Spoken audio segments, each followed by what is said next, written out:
Mosè, Ramses, voi siete cresciuti insieme come fratelli. Abbiate cura l'uno dell'altro. Sempre. Sai che c'è qualcosa di sbagliato, lo hai sempre percepito.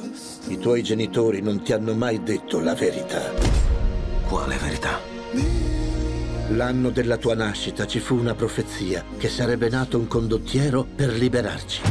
Quel condottiero sei tu, Mosè. Dopo più di 400 anni di schiavitù, la situazione è molto degenerata. Sono tuo fratello, tu devi liberarli. È una minaccia. Sì! Voglio Mosè e la sua famiglia morti. Qual è la cosa più importante nella tua vita? Sei tu. Quando mi lascerai? Mai. Vediamo chi è più bravo ad uccidere, tu o io. Ramses! Se questo è per umiliarmi, ti dico che non è così! Sono venuto a dirti che sta per giungere qualcosa.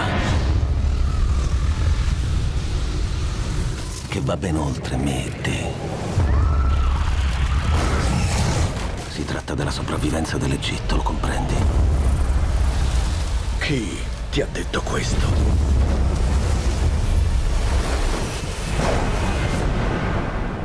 Dio. Io sono un Dio. Io sono un Dio! Seguitemi e sarete liberi! Ricattureremo 400.000 schiavi. Non ricattureremo nessuno. Abbiamo davanti un mare e dietro un esercito! Preparatevi!